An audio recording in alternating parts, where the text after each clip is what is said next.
play it all in nothing. Yeah, need it all in advance. The opposition know we're ready for it. Like a supper we eating, it won't be the last. Grind all the muscle, pull up.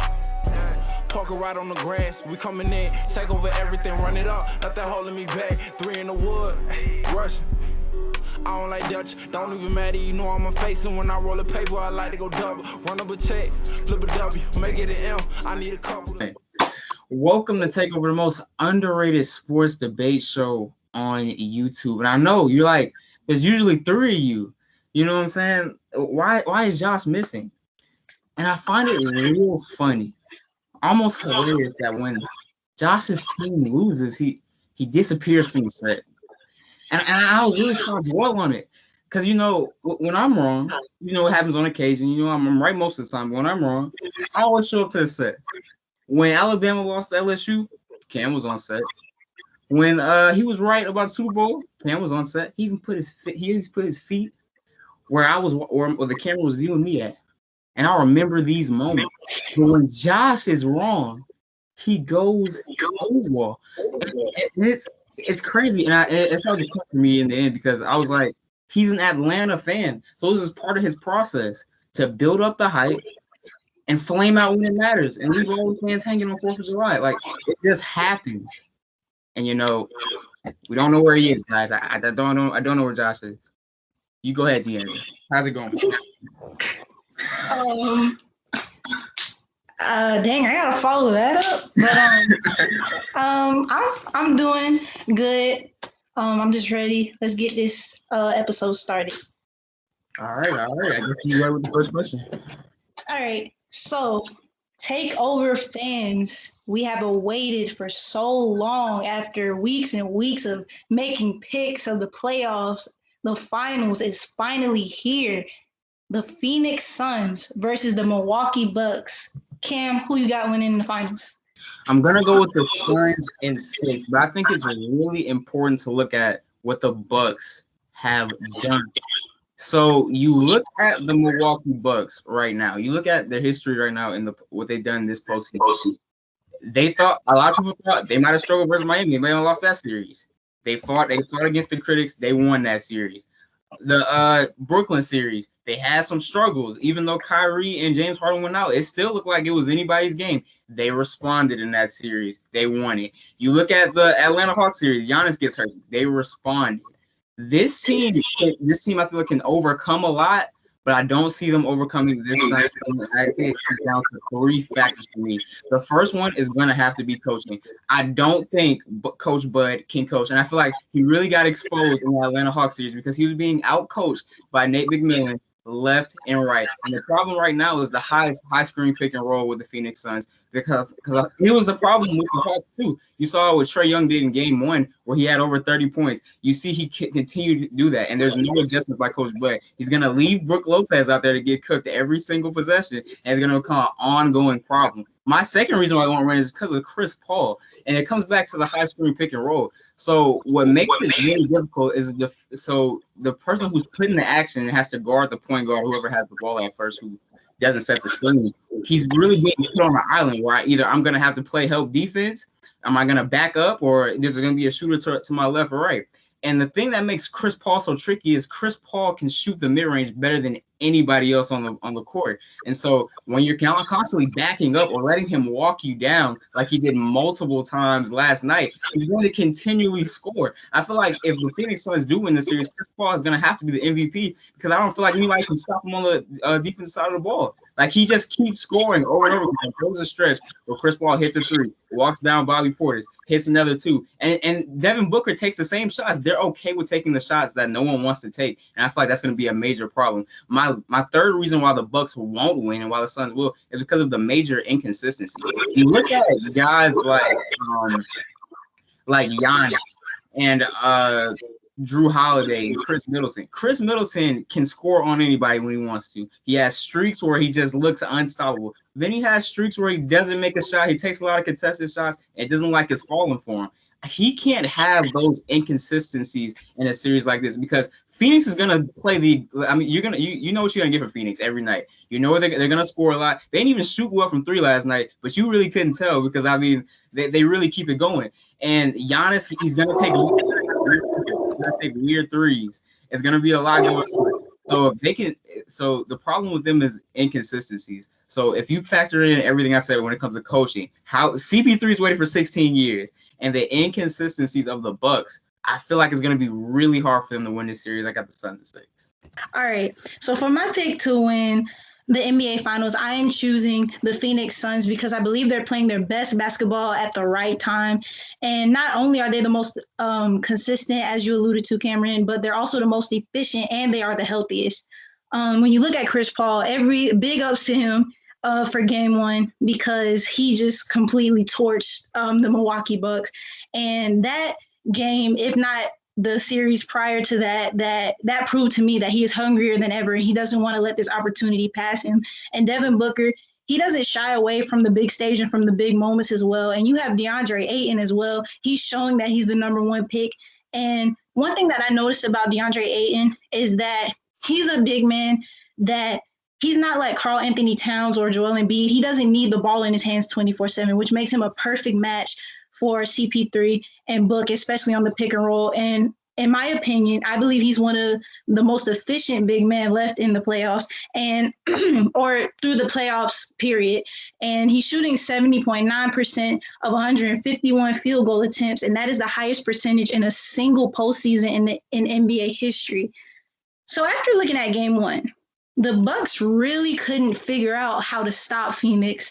And okay, I'm going to go over some of the stuff that I noticed watching game one. Number one, as you alluded to with Coach Bud, I do not think he can coach. And I don't think he can make adjustments either. So one thing I noticed, drop coverage with Brook Lopez. I feel like anyone with a brain should know that you do not run a drop coverage against players like Devin Booker and Chris Paul. Especially Chris Paul, because he is a marksman when it comes to the mid-range jump shot.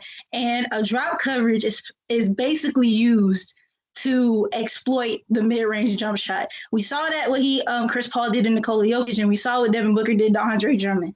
And I feel like Brook Lopez is going to be a weakness and a liability because while he's getting torched on the defensive side of the ball, he's not going to make up for it on the offensive side of the ball because his shooting is very inconsistent. And they tried to make a switch with Bobby Portis, and not saying that Bobby Portis did bad because he played a relatively well game and he's more reliable on the perimeter than Brook Lopez. But like you said, Cam, when you have two of the best isolation players and two of the best pick and roll players on the team, that's not going to work. And even if you try to small ball lineup with PJ Tucker at the 4 and Giannis at the 5, that still opens up room for DeAndre Ayton to completely feast on the smaller players of the Milwaukee Bucks. And when you look at the Suns defense, we love to talk about Milwaukee, and we love to talk about how they have one of the best defenses in the league. But the Suns' defense is number 2 in the league, so they are very good as well. And not one person alone can stop Giannis. I believe that. But the Suns as a team can stop Giannis coherently, in my personal opinion, or they can at least slow down his production. One thing that I noticed, Miami last year set up a wall that could stop Giannis. And one player that was a part of that wall was Jay Crowder. So I believe that him being on the Phoenix Suns, he brings his veteran mindset and he brings the information that he has from that series into this series, and he'll be able to help as well. And I believe the determining factor for Milwaukee specifically was Giannis's health. Obviously, when he got injured against Atlanta, he went from being questionable to doubtful to playing in a game one. And he didn't have a bad game one, but you could tell he looked gassed because obviously he missed a couple of games. So he's being thrown right back into action, and being gassed comes with the injury. So other players are going to have to step up. Drew Holiday, he only had 10 points in game one. That cannot be a reoccurring thing. The same effort that he brings on defense, he's going to have to bring on offense. And like you said with Chris Middleton could give you 30 to 40 points on any given night, and other nights you're just looking for him. You don't know where he's at. So I'm not expecting him to play that role, and I'm not expecting him to be consistent, especially on the biggest stage of them all, because he hasn't done it. He hasn't done it in any series. So another piece that I believe is important for the Milwaukee Bucks that not a lot of people pay attention to is Dante DiVincenzo. He's a perimeter defender that can take away the production of some of the guards on the Phoenix Suns. But when he's gone, other players come on the court, players like Jeff Teague and Brent Forbes. I'm not speaking down on them. I'm not trying to disrespect them in any way. They're not terrible, but they're not good. So, like you said, overall, I'm taking consistency, and that's why I'm going to take the Phoenix Suns. If Bud doesn't go small or make any adjustment, if they come out with the same lineup in game 2, the Suns may win in 5. I'm so serious because I don't think really Brook Lopez will be playable in a series like this. You might even have to take one out of Ty Lue's book because I mean, even though they were facing Rudy Gobert with the Utah Jazz, they ended up having to go small so they could stay away. We'll have a better chance versus those pick and rolls. So we'll see what Coach Bud does. I expect the same exact lineup and the same exact scheme from the Bucks. That's why I don't think they're gonna win the series, to be honest. Though. But on to our next topic, a takeover classic. Cop it or block it. Do you want me to go first or you want it? What you want to do? I'll go first since you went first on the topic. Should the Clippers be disappointed in how their season ended this year? No, I actually think they should be inspired. I feel like a lot of the talk around Paul George was he couldn't do it. He wasn't that guy. This team was going to blow up if they didn't make it. But I feel like this team ended up showing a lot of heart, and then we found a lot of key players. Like, I feel like you can look and see Terrence Mann could be that guy. Reggie Jackson balled out the whole entire postseason. And I feel like if they had Kawhi, personally, they'd be in the finals right now. They probably would have won it all from what I've honestly been seeing. So I would honestly, if Kawhi's able to stay, I'd be happy with how this season ended. But who knows? You never know about tomorrow. So cop it or block it. I know CP3 is one of your favorite guys. So if CP3 wins this title, is he a top 3 point guard of all time? I'm copping it. Okay. So, okay. This is just off the top of my head, not even thinking about it. I would go, I said Seth, wow. I would go Steph Curry, Magic, and then Chris Paul. The reason why he is a top 3, in my opinion, is because when you look at Chris Paul has given you everything. Like, what more can you ask from him? The only thing he's missing is the rings, pretty much. So we put Steph Curry, and this is not no way discrediting Steph Curry because we obviously seen what he did this year and carrying Golden State. But prior to that, the whole stigma against Steph Curry was that he couldn't carry a team, right? But he was still a top 3 point guard in some people's minds, right? Well, Chris Paul literally has carried teams and has literally put teams on his back. You look at the Clippers. I'm not gonna go into deep detail about the Clippers, but when you really look at that Clippers team, was it really anything to brag about? Like from the success that they had was primarily Chris Paul, especially when you look at Blake Griffin and you look at DeAndre Jordan. They were injured half of the time, and then when they were there, Chris Paul was carrying the weight. And then you look at OKC, wasn't given a chance in the world, made it to the playoffs. Houston, one game away.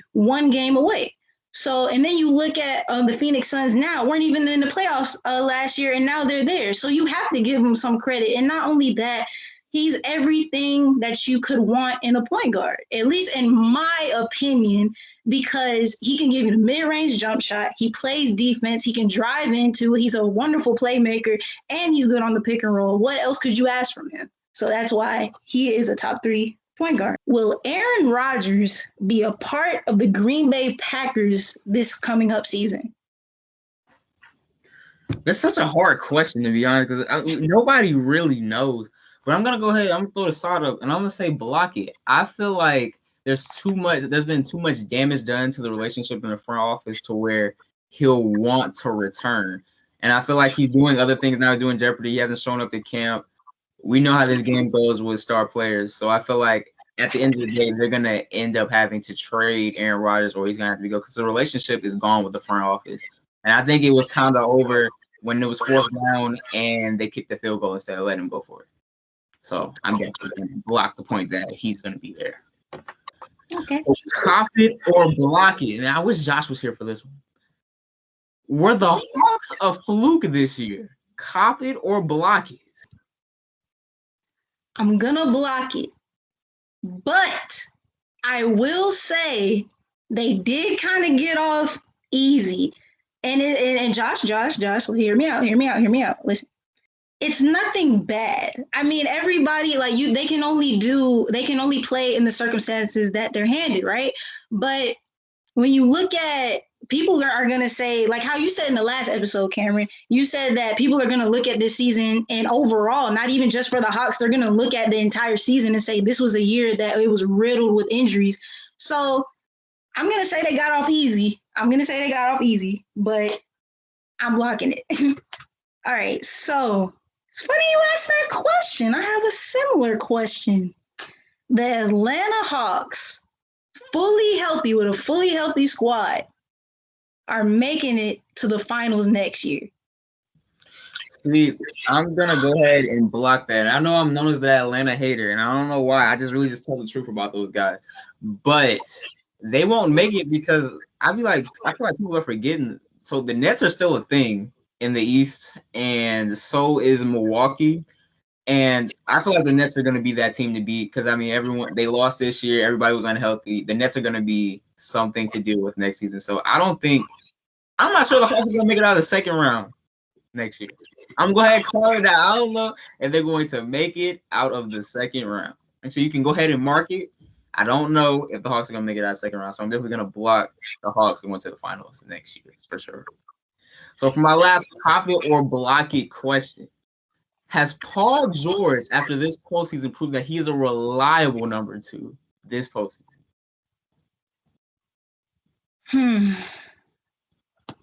See, it's that trust issues working up again. Okay. I'm going to cop it for the simple fact that when Kawhi got hurt, he could have just said, forget it, man. I can't do this. Because let's just think about it. For going from last season to where they just looked like they didn't look like the finals favorite, the Western Conference Finals favorites. They did not look it at all. But with Paul George, I feel like I'm proud of him because it's like I expected him to just completely fall off, but because of last year. But we have to give him some credit when credit is due, and that's why I'm gonna copy. That is going to definitely wrap our episode. D'Angelo, do you have anything to say? Chris Paul, man. Chris Paul. That's we it? need that ring. That's all I gotta say. Okay. And guys, Josh was out due to a work situation. That's what he said. A work situation. But you know, it's so crazy because I'm no stranger to second place. Okay. This is a second place trophy. This is a baseball second place runner-up. But when I win, it's like no one wants to show up. That's your guy. I know his parents are like, that's your guy. All the Josh fans, that's your guy. When he loses, he won't show up to the show. He won't show up to work. He knew he had to see me Wednesday. He didn't show up. Takeover out, man. Yeah, we play it all in night. Yeah. Need it all in advance. The opposition know we're ready for it. Like a supper we eating, it won't be the last. Grind all the muscle, pull up. Parker right on the grass. We coming in, take over everything, run it up. Nothing holding me back. 3 in the wood, rushing. I don't like Dutch, don't even matter, you know I'm a face. And when I roll a paper, I like to go double. Run up a check, flip a W, make it an M. I need